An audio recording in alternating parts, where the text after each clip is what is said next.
तर भाजपच्या दोन बड्या नेत्यांनी दादांना गंभीर इशारे दिलेले आहेत। दादांना सावरकरांचे विचार मान्य करावेच लागतील असं आशिष शेलार म्हणतात। तर 70,000 कोटींच्या सुनावणीचा निकाल अद्याप लागलेला नाहीये असा इशारा बावनकुळेंनी दिलाय। यावर कोणीही आमच्यावरती जबरदस्तीने विचार लादू शकत नाही असं उत्तर सूरज चव्हाण देत आहेत। तर दादांनी मात्र नो कमेंट्स म्हटलंय।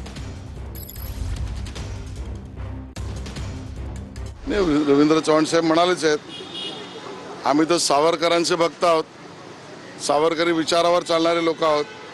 त्यामुळे त्या ठिकाणी अजित पवारांच्या पक्षाला सुद्धा सावरकरांचे विचार मान्य करावेच लागतील आणि ते विचार आमचे असे आहेत, याल तर तुमच्या बरोबर, न याल तर तुमच्या विना आणि विरोधात शिरलात तर तुमच्या विरोधात आम्ही आमचं काम करू। की तुम्हाला जर वीर सावरकरांचे विचार पटत नसतील तर तुम्ही लांब राहा किंवा तुमच्याशिवाय पण विचार करा।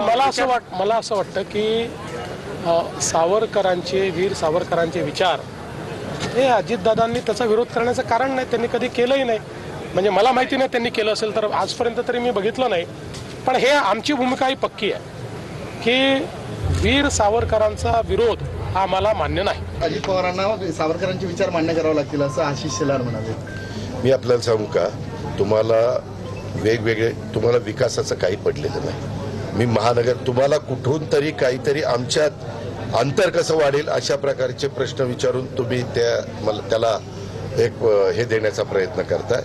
मला आता फक्त महानगरपालिका, मी ज्या महानगरपालिकेमध्ये जाईल त्याचबद्दल मी प्रश्नाचे उत्तर देईल। इतर तुम्ही प्रश्न विचारले तर त्याला नो कॉमेंट्स। मी निवडणुका संपल्यानंतर प्रत्येक प्रश्नाला उत्तर देणार। उद्याच्याला गुन्हा कुणावर झाला तर गुन्हा सिद्ध व्हायच्या आधीच तो दोषी असतो का? असतो? तुम्हाला माहिती आहे माझ्यावर 70,000 कोटीचा भ्रष्टाचाराचा आरोप झाला ना? ज्यांनी केलं त्या सगळ्यांच्या बरोबर मी सरकारमध्ये आहे ना। ठीक आहे, ते काही खूप काही अभिमानास्पद नाही आहे। शेवटी कोर्टामध्ये जे काही केस चालू आहे त्यातले जे काही निकाल येतील त्यावरच आपण पुढे जाऊ। शेवटी कोर्ट केस अजूनही विचाराधीन आहे, अजूनही कोर्टाचे निकाल लागले नाही आहे।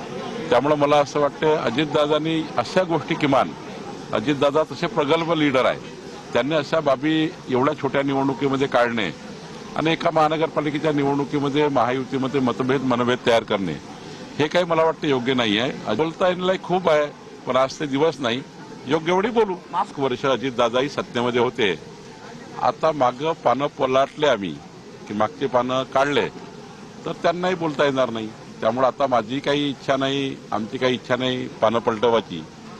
अजितदादांनी कृपया समन्वय समिती ठरल्याप्रमाणे ते पुढं तसे वागतील अशी आमची अपेक्षा आहे। ते महापालिकेतच म्हणतायत की 2017 पूर्वी दादांची 15 वर्ष सत्ता होती ना, तर पानं चालली आमचं, तर दादांना बोलता येणार नाही असं। ठीक आहे ना, चालण्याचा अधिकार आहे, संविधानाने त्यांना दिलेला आहे, जरूर तो अधिकार त्यांनी वापरावा।